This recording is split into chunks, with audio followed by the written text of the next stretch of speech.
సంకల్ప సిద్ధ జీవితం ద పర్పస్ డ్రివెన్ లైఫ్. రెండవ సంకల్పము పర్పస్ 2. మీరు దేవుని కుటుంబం కోసం రూపొందించబడ్డారు. You are formed for God's family. Chapter 19. సమాజాన్ని సిద్ధపరచడం, కల్టివేటింగ్ కమ్యూనిటీ.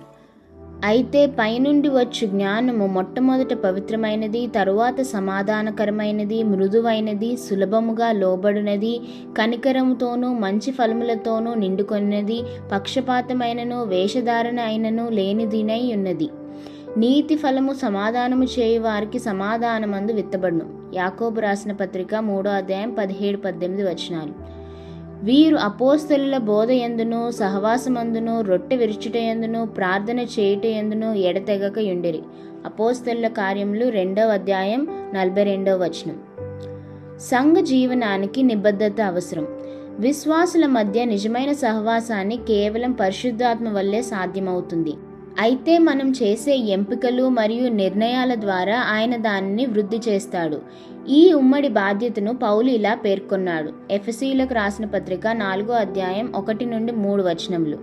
కాబట్టి మీరు సమాధానమను బంధము చేత ఆత్మ కలిగించు ఐక్యమును కాపాడుకొనుట యందు శ్రద్ధ కలిగిన వారై ప్రేమతో ఒకరినొకడు సహించుచు మీరు పిలువబడిన పిలుపునకు తగినట్లుగా దీర్ఘశాంతముతో కూడిన సంపూర్ణ వినయముతోనూ సాత్వికముతోనూ నడుచుకొనవలనని ప్రభువును బట్టి ఖైదీనైన నేను మిమ్మును బతిమాలుకొనుచున్నాను. ప్రేమపూర్వకమైన క్రైస్తవ సమాజాన్ని నిర్మించడానికి దేవుని శక్తితో పాటు మన కృషి తోడవ్వాలి. దురదృష్టవశాత్తు చాలామంది అనారోగ్యకరమైన సంబంధాలున్న కుటుంబాలలో పెరుగుతారు. అందువల్ల నిజమైన సహవాసానికి అవసరమైన సంబంధ నైపుణ్యాలు వారిలో లోపిస్తాయి. దేవుని కుటుంబంలోని ఇతరులతో ఎలా కలిసిమెలిసి ఉండాలి, సంబంధాలు ఎలా నిర్మించాలో వారికి నేర్పించాలి. అదృష్టవశాత్తు జీవితాన్ని కలిసి పంచుకోవడం ఎలాగో చెప్పే బోధనలతో కొత్త నిబంధన నిండి ఉంది. పౌలు ఇలా వ్రాసాడు: అయినను నేను ఆలస్యం చేసిన ఎడల దేవుని మందిరంలో అనగా జీవము గల దేవుని సంఘంలో జనులు ఎలాగూ ప్రవర్తింపవలనో అది నీకు తెలియవలనని ఈ సంగతులను నీకు రాయిచున్నాను. ఆ సంఘము సత్యమునకు స్తంభమును ఆధారమునై ఉన్నది. 1 తిమోతికి రాసిన పత్రిక 3వ అధ్యాయం 15వ వచనం. ఒకవేళ మీరు నకిలీ సహవాసంతో విసిగిపోయి మీ చిన్న సమూహం మరియు సంఘంలో నిజమైన ప్రేమపూర్వకమైన సహవాసాన్ని పెంపొందించుకోవాలనుకుంటే మీరు కొన్ని కఠినమైన నిర్ణయాలు మరియు కొన్ని రిస్క్లు తీసుకోవాల్సి ఉంటుంది. ఒక సంఘాన్ని లేదా సామాజిక బంధాన్ని పెంపొందించుకోవడానికి నిజాయితీ అవసరం. ప్రేమతో సత్యాన్ని చెప్పేంత శ్రద్ధ మీరు చూపాలి.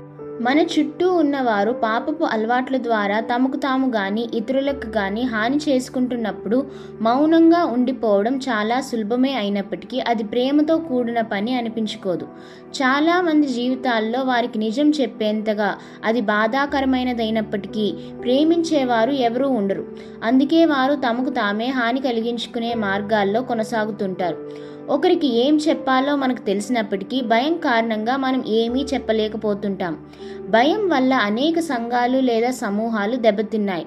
బైబిల్ మనకు ప్రేమ కలిగి సత్యం చెప్పుచు క్రీస్తు వలె ఉండుటకు మనం అన్ని విషయములలో ఎదుగుదుము అని ఎఫెసీయులకు రాసిన పత్రిక 4వ అధ్యాయం 15వ వచనంలో చెప్తుంది. ఎందుకంటే నిజాయితీ లేనిదే మనం ఒక సమాజంగా కలిసి ఉండలేము. సొలొమోను ఇలా అన్నాడు: సరి అయిన మాటలతో ప్రత్యుత్తరమిచ్చుట పెదవులతో ముద్దు పెట్టుకున్నట్లుండును. సామెతలు 24వ అధ్యాయం 26వ వచనం. కొన్నిసార్లు దీని అర్థం పాపం చేస్తున్నా లేదా పాపానికి లోనయ్యే ప్రమాదం ఉన్న వ్యక్తిని ప్రేమపూర్వకంగా సరిదిద్దడం. గలతీయులకు రాసిన పత్రిక 6వ అధ్యాయం 1వ వచనం. సహోదరులారా, ఒకడు ఏ తప్పిదములైనా చిక్కుకొన్న ఎడ్ల ఆత్మ సంబంధులైన మీలో ప్రతివాడు తానును శోధింపబడుతునేమో అని తన విషయమై చూచుకొనుచు సాత్వికమైన మనసుతో అట్టివానిని మంచి దారికి తీసుకుని రావలను. అనేక చర్చ్లు మరియు చిన్న సమూహాలు సంఘర్షణకు భయపడటం వల్ల పైపైన మాత్రమే ఉండిపోతున్నాయి. ఉద్రిక్తతకు, టెన్షన్ లేదా అసౌకర్యానికి దారితీసే సమస్య ఏదైనా తలెత్తినప్పుడు కృత్రిమమైన శాంతి భావనను కాపాడుకోవడం కోసం దాన్ని వెంటనే పైపైన సర్దుబాటు చేసి వదిలేస్తారు. ఆ సమస్య గురించి అందరికీ తెలుసు, కానీ ఎవరూ దాని గురించి బహిరంగంగా మాట్లాడరు. దీనివల్ల రహస్యాలతో కూడిన ఒక అనారోగ్యకరమైన వాతావరణం ఏర్పడి పుకార్లు పెరుగుతాయి. పౌలు సూచించిన పరిష్కారం చాలా స్పష్టంగా ఉంది. మనం ఒకరికొకరు అవయవమై ఉన్నాము గనుక మీరు అబద్ధమాడుట మాని ప్రతి వాడును తన పొరుగు వానితో సత్యమే మాట్లాడవలెను. ఎఫెసీయులకు రాసిన పత్రిక 4:25. వివాహంలో, స్నేహంలో లేదా మీ సంఘంలో అయినా సరే నిజమైన సహవాసం అనేది నిష్కపటత్వంపై ఆధారపడి ఉంటుంది. నిజానికి ఏ సంబంధంలోనైనా సాన్నిహిత్యానికి సంఘర్షణయే మార్గం. అంతర్లీనంగా ఉన్న అడ్డంకులను ఎదుర్కొని పరిష్కరించేంత శ్రద్ధ మీరు చూపే వరకు మీరు ఒకరికొకరు ఎప్పటికీ దగ్గర కాలేరు. సంఘర్షణను సరైన పద్ధతిలో పరిష్కరించినప్పుడు మన భేదాభిప్రాయాలు తొలగిపోయి మనం ఒకరికొకరు మరింత చేరువవుతాం. సామెతలు 28:23. నాలుకతో ఇచ్చకములాడువాని కంటే నరులను గద్దించువాడు తుదకు ఎక్కువ దయ పొందును. నిష్కపటంగా ఉండడం అంటే మీకు నచ్చినది ఎక్కడైనా ఎప్పుడైనా మాట్లాడే స్వేచ్ఛ కాదు. అది అమర్యాద కూడా కాదు. ప్రతి పనిని చేయడానికి ఒక సరియైన సమయం, ఒక సరియైన పద్ధతి ఉంటుందని బైబిల్ మనకు చెప్తుంది. ప్రసంగి గ్రంథం 8:6. ప్రతి సంగతిని విమర్శించు సమయమును ఏర్పడి ఉన్నది. ఆలోచించకుండా పలికిన మాటలు శాశ్వతమైన గాయాలను మిగులుస్తాయి. సంఘంలో మనం ఒకరితో ఒకరు ప్రేమగల కుటుంబ సభ్యుల వలె మాట్లాడాలని దేవుడు మనకు చెప్తున్నాడు. వృద్ధుని గద్దింపక తండ్రిగా భావించి అతని హెచ్చరించుము. అన్నదమ్ములని, యవనులను, తల్లులను, వృద్ధ స్త్రీలను, అక్క చెల్లెండ్రిని పూర్ణ పవిత్రతతో యవన స్త్రీలను హెచ్చరించుము. 1 తిమోతికి రాసిన పత్రిక 5:1-2. దురదృష్టవశాత్తు నిజాయితీ లోపం కారణంగా వేలాది సహవాసాలు నాశనం అవుతున్నాయి. తమ సహవాసంలో జారత్వానికి అనుమతిస్తూ మౌనం వహించినందుకు కొరింథీ సంఘాన్ని పౌలు గద్దించాడు. దానిని ఎదిరించే ధైర్యం ఎవరికీ లేకపోవడంతో ఆయన ఇలా అన్నారు: ఏమనగా ప్రభువైన యేసు దినమందు వాని ఆత్మ రక్షింపబడినట్లు శరీరేచ్ఛలు నశించుటకై మన ప్రభువైన యేసుక్రీస్తు నామమున మీరును నా ఆత్మయు మన ప్రభువైన యేసుక్రీస్తు వలముతో కూడి వచ్చినప్పుడు అట్టి వారిని సాతానుకు అప్పగింపవలను. ఇప్పుడైతే సహోదరుడు అనబడిన వాడెవడైనను జారుడు గాని, లోపి గాని, విగ్రహారాధకుడు గాని, తిట్టుబోతు గాని, త్రాగుబోతు గాని, దోచుకొనివాడు గాని అయ్యున్న ఎడల అట్టి వానితో సాంగత్యము చేయకూడదు, భుజింపను కూడదని మీకు వ్రాయిచున్నాను. వెలుపల వారికి తీర్పు తీర్చుట నాకేలా? వెలుపల వారికి దేవుడే తీర్పు తీర్చును గాని మీరు లోపటి వారికి తీర్పు తీర్చువారు గనుక ఆ దుర్మార్గుణ్ణి మీలో నుండి వెలివేడి. 1 కొరింథీయులకు రాసిన పత్రిక 5:4, 5 మరియు 11-13. ఒక సంఘాన్ని లేదా సామాజిక బంధాన్ని పెంపొందించుకోవడానికి వినయం అవసరం. అహంభావం, గర్వం, మూర్ఖపు అతిశయం మరి ఏ ఇతర విషయాల కంటే తొందరగా స్నేహబంధాన్ని నాశనం చేస్తాయి. గర్వం మనుషుల మధ్య గోడలను నిర్మిస్తుంది, అయితే వినయం వారధులను నిర్మిస్తుంది. సంబంధాలను సున్నితంగా, ప్రశాంతంగా నడిపించే తైలం లాంటిదే వినయం. సహవాసానికి తగిన వస్త్రధారణ వినయపూర్వకమైన వైఖరి. బైబిల్ ఇలా చెప్తుంది: మీరందరూ ఎదుటివాని ఎడ్ల దీన మనసు అను వస్త్రము ధరించుకొని మిమ్మును అలంకరించుకొనుడి. దేవుడు అహంకారులను ఎదిరించి దీనులకు కృప అనుగ్రహించును. 1 పేతురు రాసిన పత్రిక 5:5. మనం వినయంగా ఉండటానికి ఇది మరి ఒక కారణం. గర్వం మన జీవితాల్లో దేవుని కృపను అడ్డుకుంటుంది. మనం ఎదగడానికి, మారడానికి, స్వస్థత పొందడానికి మరియు ఇతరులకు సహాయం చేయడానికి ఆ కృప మనకు తప్పనిసరిగా ఉండాలి. మనకు అది అవసరమని వినయంగా ఒప్పుకోవడం ద్వారా మనం దేవుని కృపను పొందుతాం. బైబిల్ చెప్తున్నది ఏమిటంటే, మనం ఎప్పుడైతే గర్విస్తామో అప్పుడు మనం దేవునికి వ్యతిరేకంగా జీవిస్తున్నట్లే. అలా జీవించడం ఒక అవివేకమైన మరియు ప్రమాదకరమైన మార్గం. మీరు చాలా ఆచరణాత్మకమైన మార్గాల ద్వారా వినయాన్ని పెంపొందించుకోవచ్చు. మీ బలహీనతలను అంగీకరించడం ద్వారా, ఇతరుల బలహీనతల పట్ల సహనంతో ఉండడం ద్వారా, సరిదిద్దుబాడటానికి సిద్ధంగా ఉండడం ద్వారా మరియు ఇతరుల అవసరాలపై దృష్టి కనుపరచడం ద్వారా. పౌలు ఇలా సలహా ఇచ్చాడు: సంతోషించు వారితో సంతోషించుడి, ఏడ్చు వారితో ఏడ్బుడి. ఒకరితో ఒకడు మనసు కలిసి ఉండుడి. హెచ్చువాటి యందు మనసుంచక తగ్గువాటి యందు ఆసక్తులై ఉండుడి. మీకు మీరే బుద్ధిమంతులమని అనుకొనవద్దు. రోమీయులకు రాసిన పత్రిక 12:15-16. ఫిలిప్పిలోని క్రైస్తవులకు ఆయన ఇలా వ్రాశాడు: కక్ష చేతనైనను వృధాతిశయము చేతనైనను ఏమీ చేయక వినయమైన మనసు గలవారై ఒకరినొకడు తనకంటే యోగ్యుడని ఎంచుచు మీలో ప్రతి వాడును తన సొంత కార్యములను మాత్రమే గాక ఇతరుల కార్యములను కూడా చూడవలను. ఫిలిప్పీలకు రాసిన పత్రిక 2వ అధ్యాయం 3-4 వచనములు. వినయం అంటే మిమ్మల్ని మీరు కించపరుచుకునే ఆలోచన కాదు, మిమ్మల్ని మీరు తక్కువగా తలుచుకోవడం. వినయం అంటే ఇతరుల గురించి ఎక్కువగా ఆలోచించడం. వినయవంతులు ఇతరులకు సేవ చేయడంలో ఎంతగా నిమగ్నమై ఉంటారంటే వారు తమ గురించి తాము ఆలోచించుకొనరు. ఒక సంఘాన్ని లేదా సామాజిక బంధాన్ని పెంపొందించుకోవడానికి మర్యాద అవసరం. మర్యాద అంటే మన భేదాలను గౌరవించడం, ఒకరి భావాలను మరొకరు పరిగణలోకి తీసుకోవడం, మరియు మనకు చికాకు కలిగించే వ్యక్తుల పట్ల సహనంగా ఉండడం. బైబిల్ ఇలా చెప్తుంది, తన పొరుగు వారికి క్షేమాభివృద్ధి కలుగునట్లు మనలో ప్రతి వాడును మేలైన దాని యందు అతనిని సంతోషపరచవలను. క్రీస్తు కూడా తన్ను తాను సంతోషపరచుకొనలేదు గాని నిన్ను నిందించు వారి నిందలు నా మీద పడును అని వ్రాయబడి ఉన్నట్లు ఆయనకు సంభవించెను. రోమీయులకు రాసిన పత్రిక 15వ అధ్యాయం 2-3 వచనములు. పౌలు తీతుతో ఇలా అన్నాడు, ప్రతి సత్కార్యము చేయుటకు సిద్ధపడి ఉండవలననియు మనుషులందరి ఎడల సంపూర్ణమైన సాత్వికమును కనుపరచుచు ఎవరినీ దూషింపక జగడమాడని వారును శాంతులనై ఉండవలననియు వారికి జ్ఞాపకము చేయము. తీతుకు రాసిన పత్రిక 3వ అధ్యాయం 2వ వచనం. ప్రతి సంఘంలోనూ ప్రతి చిన్న సమూహంలోనూ ఎల్లప్పుడూ కనీసం ఒక్క కష్టమైన వ్యక్తి ఉంటారు. సాధారణంగా ఒకరికంటే ఎక్కువ మంది ఉంటారు.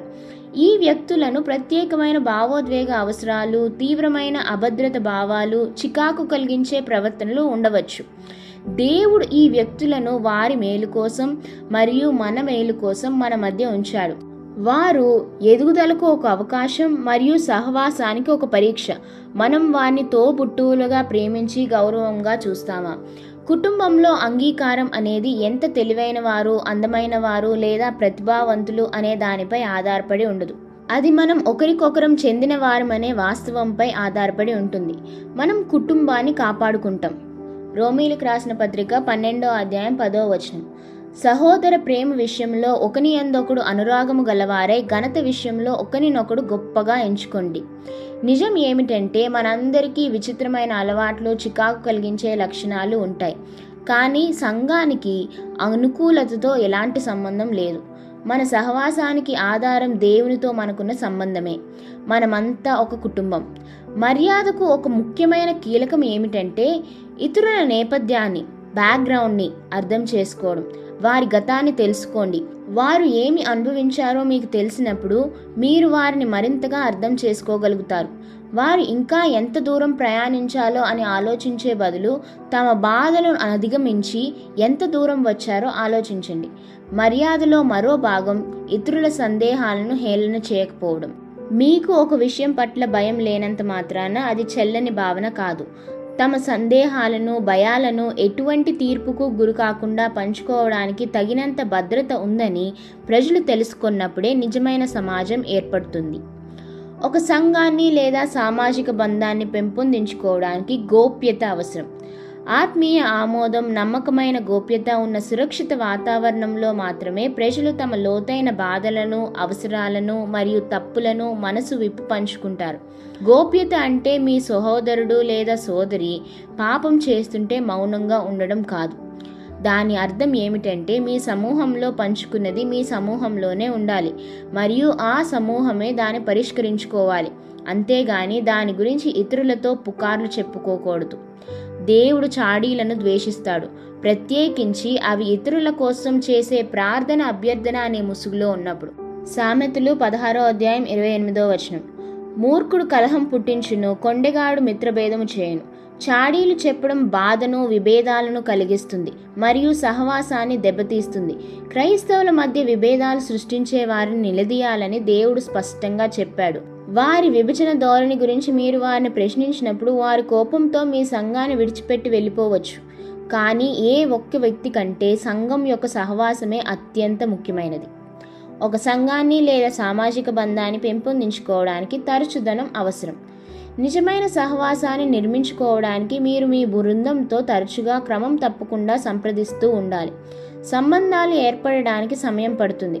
బైబిల్ ఇలా చెప్తుంది, కొందరు మానుకొనిచున్నట్టుగా సమాజంగా కూడుట మానక ఒకరినొకడు హెచ్చరించుచు ఆ దినము సమీపించట మీరు చూచిన కొలది మరి ఎక్కువగా అలాగు చేయుచు ప్రేమ చూపుటకును సత్కార్యములు చేయుటకును ఒకరినొకడు పురికొల్పవలనని ఆలోచింతుము. హెబ్రీలకు రాసిన పత్రిక 10వ అధ్యాయం 24-25 వచనాలు. మనం కలిసి సమావేశమయ్యే అలవాటును పెంపొందించుకోవాలి.